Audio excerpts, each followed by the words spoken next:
وان فریقا من المؤمنین لکارهون، یوه ډله له مؤمنانو نه بدې ګڼې دا راوتل. دا داسې چل و طالبانو د غزوې بدر کیسه ده. نبی علیه السلام چې کله د مکې مکرمې نه د مشرکینو مکه وچ وطن د دوی به تجارت ته شام ته تلل. لکه مثلا دلته مکه ده طالبانو، دلته مدینه ده، دلته مدینه ده هغه شام ده. نو چې د مکې خلک به راتلل داسې به شام ته تلل. په تللو کې چې تلل د قافله تلله، هم نبي علیه السلام کمین ورته نیولی و.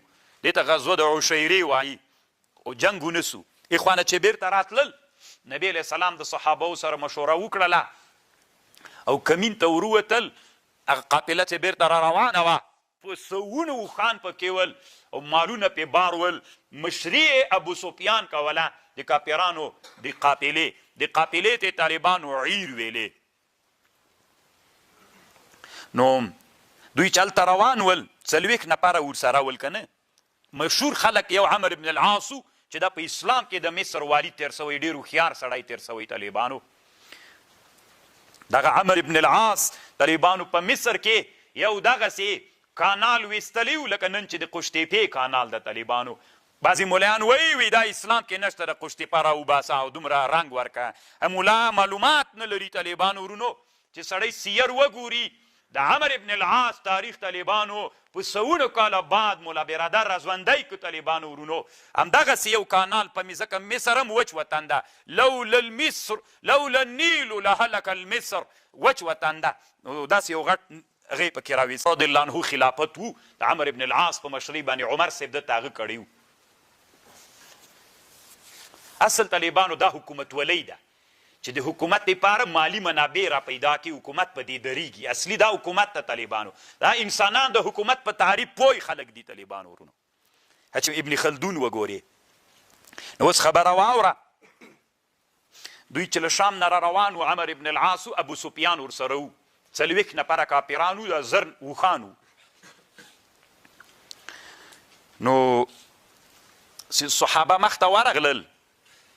نو ابو سفیان خو ډېر هوښیار سړی و. ابو سفیان هغه ته راغی، قیصه خو ډېره اوږده ده. د بدر میدان ته چې راغی، نبی علیه السلام 2 کسان ورلېږلي ول د جاسوسۍ لپاره چې د قافلې معلومات وکړه. یو دمدم ابن العمر نومېده، یو بس ابن العمر نومېده، یو بل صحابي و. دا چې ورغلل هلته یې اوښان اوبه وچکلې، دې خوا ته راتې پټ دې خوا ته ناست ول. که چینه ته دا انسانان خو چینې ته اوبو ته راځي. ابو سفیان چې راغی ته ښځې ناستې وې، هغوی ته یې ویلې وي څوک خو به دلته راغلي نه وو. وینا وي 2 نفره ول اوښان یې اوبه کړل لاړل. ابو سفیان ورته ویلې اوښان یې چېرته درولي وی. هغه وړاندې راغی، دا پچې وکتلې چې داسې ماتې کړلې چې پوه سو دې اوښانو خرما خوړلې ده. او وایي دا زڼي د خرما زڼي خوړلي، او دا د خرما زڼي د مدینې خرما ده. پوه سو چې کمین سته. ستې یو سړی ولیږه، روپۍ ورکړلې او تیزي باندې ولیږه مکې مکرمې ته چې زر راورسېږئ چې د کمین سره مخ یو. و چې دی ورورسېد طالبانو ډېر په تیزي باندې ورغی. له اخوانه ابو جهل دا سړی چې ورننوته، نو هغه نارې وکړلې چې الی زر کوئ. خو ابو جهل یو هغه را تیار کړ، یو غاټ ابو جهل غږ وکړ، النجا النجا، نارې وکړې، خلک یې راټول کړل. له دې نه مخکې طالبانو په مکې مکرمې کې یو ښځې خوب لیدلي و. دا د نبي علیه السلام عمه وله، لا ایمان نه و نصیب سوی، عاتقه نومېده. دې خوب لیدلي و. خوب کې ویني چې یو سړی مکې مکرمې ته راننوځي او دا خول د مکې مکرمې کې په زوره غږ وکړي، الا انفرو یا آل غدرین، راووځئ د غدر د غادرانو د غدر زمنو راوځئ، لمصارعکم فی 3، کوم ځای کې چې وژل کېږئ هغه چې 3 ورځو کې راوځئ. دا غږ یې دلته په خول د مکې کې وکړه. بیا دننه راننوت طالبانو، د دروازې د بیت الله سره یې غږ وکړه. بیا جبل ابي قبیس ته وخته. دا سړی خوب کې دا ویني چې الا انفروا یا آل غدر فی 3 لمصارعکم. بالاخره طالبانو ورونو سهار چې او بیا صفات هغه ته چې وخته جبل ابي قبیس ته، دلته یوه کمر تیږه راواخېسته، کته یې راورغړوله. دا چې راورغړېده، کته چې راورغړېدله دومره میده میده سوه چې هر کور د قریشي ته د دې یوه تیږه ننوتله. سهار چې راجیږه سوله، نو خپل ورور عباس رضی الله عنه ته یې ویلې چې داسې خوب مې لیدلی. نو هغې ورته ویلې هغه عباس صاحب خپل یو بل ملګری ولید ابن عتبه نومېده. عباس صاحب دې وخت کې لا ایمان نه و راوړی. نو ولید ابن عتبه ته ویلې، ولید ابن عتبه راجګ سو طالبانو ابو جهل ته ویلې. چې ابو جهل ته یې ویلې، ابو جهل هغه سره مخ سو عباس صاحب سره. وی مخکې خو مو سړی د نبوت دعوې کولې، اوس مو ښځې د نبوت دعوې کوي. عباس صاحب ته یې ویلې. یعنې ما زه غوښتل چې دا خوب نشر نسي که نه، ځکه په دې خوب باندې بیا خلک نه وځي، ډارېږي. خو لنډه دا ابو جهل د زر نفرو یو تیار کړل سوی لښکر تیار کړ او هغه ته روان سو، د مدینې منورې طرف ته روان سو، بدر ته. بدر 1.5 کیلومتره له مدینې نه لرې پرته ساحه ده، مکې طرف ته ده. نو چې کله دلته را روان سول، نبي صلی الله علیه وسلم صحابه را جمع کړل او نبی علیه السلام جبریل علیه السلام خبر راوړ. نبی علیه السلام ته ویلې چې الله عز وجل تاسې ته دوه کې یو دانه درکوي، یا عیر درکوي یا نفیر درکوي. یا عیر د تاسې برخه ده یا نفیر. نفیر د ابوجهل زرکسیزه ډله او عیر چې وه قافله ول. صحابه و ډېر غوښتل چې هغه اسانه وه که نه، مالونه هم ډېر پکې ول. نبی علیه السلام صحابه را جمع کړل او مشوره یې ورسره وکړله. نو ابوبکر صدیق و عمر رضی الله عنه ټولو نه ډېرې ښې خبرې مقداد ابن العمر الکندي وکړې. هغه ورته ویلې د الله رسوله مونږ لکه بني اسرائیل داسې نه یو چې موسی علیه السلام ته ویلې اذهب انت وربک فقاتلا انا ها هنا قاعدون. مونږ داسې نه یو، مونږ در سره یو، چېرته چې ځې روان سه. دا مقداد ابن اسود الکندي دا د مهاجرینو صحابه نه و، چونکې اسلام کې دا ولینی جنګ پیښېده. نو نبی علیه السلام چې مدینې ته راغلی و، د مدینې انصارو نبی علیه السلام سره یوه معاهده دا کړې وه که په مدینه جنګ و در سره یو، باندې جنګ ته نه ځو در سره. نبی علیه السلام ویلې مشوره راکوي. مهاجرینو ټولو مشوره ورکړه. نبی علیه السلام مقصد دا و چې انصار څه وایي. نو انصارو کې سعد ابن المعاذ رضی الله عنه راپورته سو. هغه ورته ویلې د الله رسوله اصل کې تا مقصد ده چې دې مونږ رایه غواړې، نو مونږ به خبره درته وکړو، مونږ تا سره بیعت کړی، ایمان مو راوړی. لو استعرست بنا هذا البحر فخذته لخذنا معك. که ته د دې دریاب په دې عرض باندې ورننوځې ورګډ سې پکې مونږ به د دریاب باندې د سره ننوځو. دومره عهد. بس طالبانو خبره جوړه سوله د جنګ دپاره د تیاري ترتیب ونیول سو. یجادلونک فی الحق، دوی مجادله کوي له تا سره په حق کې، بعدما تبین پس له دې چې دوی ته واضحه سوه، کانما یساقون الی الموت، ته بش کوی چې دوی ته راکشکاږي مرګ ته، وهم ینظرون، او دوی دې مرګ ته ګوري. بعضې صحابه و طالبانو دا خبره د نپیر خبره ښه نه پې لګېدله که نه، ځکه ویلې موږ اسباب نه دي تیار کړي، موږ دغسې راوتلي لږ یو. وَإِذْ يَعِدُكُمُ اللَّهُ، یاده که هغه وخت چې کله وعده وکړه الله د تاسې سره، احدى الطائفتین، چې انها لکم، دا یو د طائفتینو به د تاسې دپاره وي، وتودون، تاسې خوښوله ان غیر ذات الشوکتې، چې غیر ذات الشوکت والا د تاسې سي. یعنې تاسې غوښتل چې عیر د تاسې سي، نپیر ته مو ډېر زړه نه کېده.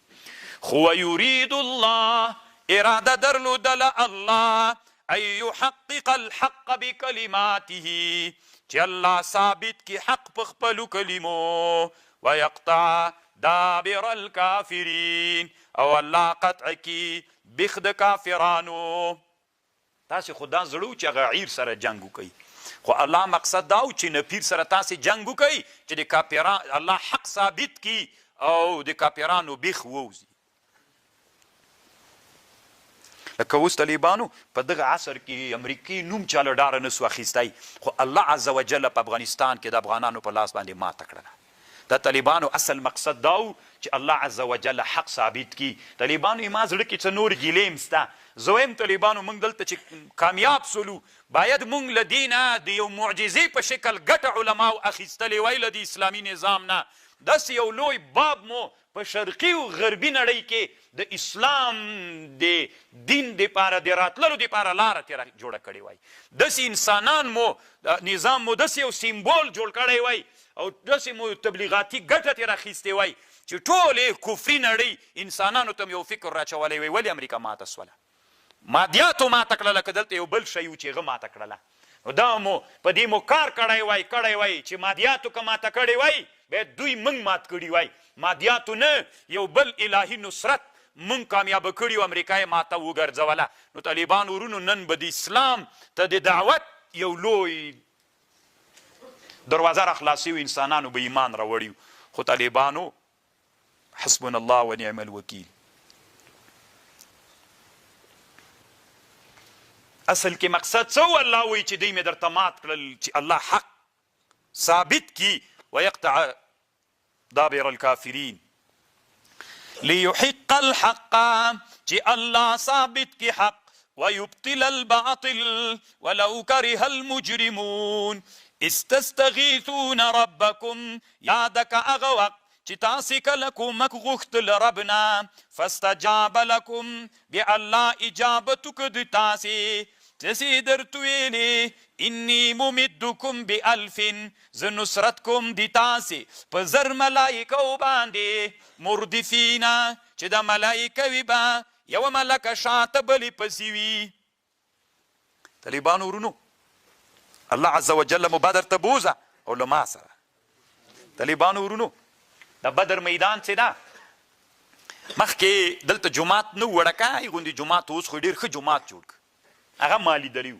نو طالبانو ورونو هغه چې دې ته مسجد العریش وایي نبي صلی الله علیه وسلم څپره ورته وهلې واله قطه د بدر میدان ده نبی علیه السلام راجیګ سوی د شپې الله نه نصرت غوښت دعا یې کوله داسې وایي ای الله پاکه دغه وړه ډله چې 314 نفره دي که دا شکست خوري او شهیدان سي نو په دنیا کې به داسې څوک پاتې نه سي چې ربه د تا عبادت وکړي الله ته دوی ته نصرت ورکړه نبی علیه السلام دعا کوله ابو بکر صدیق رضی الله عنه راغی نبی علیه السلام یې داسې له اوږو نه ونیو ویې د الله نبي بس ته زتي همدومره دعا او دومره خیرات کافرانو ته بس ده نو دلته روح المانی وی استستغیثون ربکم اصل کې نبی علیه السلام تیر مراده ده استغاثه او کومک رسول الله غوښته وی الله دعا قبول کړه وی الله ورته ویلې چې زر ملایکې به درته راولېږم بس او د ملایکې به یو بل پسې پرله پسې رواني اوس هم طالبانو د بدر په میدان کې یو غر د نږدې د میدان ته جبل الملایکه ورته وایي چې له هغه طرف نه ملایکې نصرت ته راغلي وما جعل الله الا بشرا ونګرځولي الله د ملایکې مګر زیری و ولتطمئن به قلوبکم وما النصر الا من عند الله ان الله عزیز حکیم اذ یغشیکم النعاس کله چې پټ کړئ تاسې خوب امانتا من دا خوب امن و له طرفه د الله په تاسې وینزل علیکم من السماء ماء الله نازل کړي په تاسې باندې اوبه له اسمان نه لیطهرکم به چې پاکي الله تاسې ورباندې ویذهب عنکم رجز الشیطان او چې بوزي له تاسې نه په دې باندې وسوسې د شیطان ولیربط علی قلوبکم او لپاره د دې چې محکم والی راولي په زړونو تاسې ویثبت به الاقدام او ثابت کی په دې باندې قدمونه دي تاسې د دې بدر په میدان کې د کافرانو ښه ځای ونیو مسلمانان چې نه باندې دوی واړول مسلمانانو ته داسې ځای ورسېده چې ریګ د طالبانو بدر کې داسې خطرناکه ریګ ده یعنې ډېر تکړه سړی به دومره منډه پکې وکړي که نه لکه دې جنه تر هغه دیواله پورې بیخي نادر ریګ ده چې ما په خپل ژوند کې ریګونه ډېر لیدلي طالبانو خو داسې ریګ بیا نشته ده بیخي نادر ریګ ده پکې ورغړه سپین کالي دي مې نه خیرنېږي بیخي نادر ورغښتلي مې وو پکې طالبانو سمه داسې منظره مو کړي پکې نو دلته صحابه طالبانو جنوبان هم سول اوبه هم نولې تیمم باندې یو قسم شیطان شکونه ورته اچول که په حق وی او د سون هم په هغه باندې کوئ تیمم غسلونه هم نشته د جنوبان یې منځونه کوي شیطانانو وسوسې ورته هغه الله باران وکړه دا ریګ هم کلک سو او اوبه دوی را جمع کړلې په هغې باندې او د سونه مو کړل غسلونه یې مو کړل نو الله وی وینزل علیکم من السماء ماء اذ یوحي ربک یاده که هغه وخت چې کله وحی وکړه رب دې ته الی الملائکة ملائکو ته انی معکم زه له تاسې سره یم فثبتوا الذین آمنوا ثابت کیا کسان چې ایمان یې راوړی سألقي فی قلوب الذین کفروا الرعب زر دوا بچم په زړونو د کسانو کې چې کافر دي رعب فضربوا وهی کافران فوق العناق پاس له غاړو وضربوا منهم كل بنان وهی له دوی نه هر یو بند طالبانو الله ورته ویلي ملایکو ته فثبتوا الذین آمنوا د صحابه نه ول یو خو جنګ نه ولیدلی اول وار جنګ و او اکثره بل داسې و چې هغوی ډېر ول دوی لږ ول بل دوی جنګ ته خو نه و تیار سوي دوی خو اصل کې له مکې نه ډېر راوتلي 1.5 کیلومتره خو ډېره مسافه ده نو دومره اسباب د جنګ نه ولو سره زړونو کې داسې لږه غو چې څنګه بسي بیا طالبانو ورونو الله عز وجل ملایکې راولېږلي د انسانانو په شکل به د مسلمانانو منځ کې ګرځېدي دوی پېژندلې نه د سړیو په شکل وي الله به داسې په جذبه به یې وغږېدي چې موږ ته به الله نصرت راکوي او موږ به داسې وکړو او به هغه به مسلمانانو روحیه به یې راپورته کړله هغه فثبتوا الذین آمنوا هغه دغه ټکی و ذلک دا وهل دی دوی بانهم شاقوا الله دوی مخالفت کړي له الله او له رسول سره ومن يشاقق الله ورسوله فإن الله شديد العقاب ذالکم دغه حکم دی دوی چې الله ملائکو ته کړي چې مسلمانان ثابت کا کافرانو ته عذاب ورکوي په غاړو په بندونو یې ووهي نو فذوقوا وڅکئ وان للکافرین عذاب النار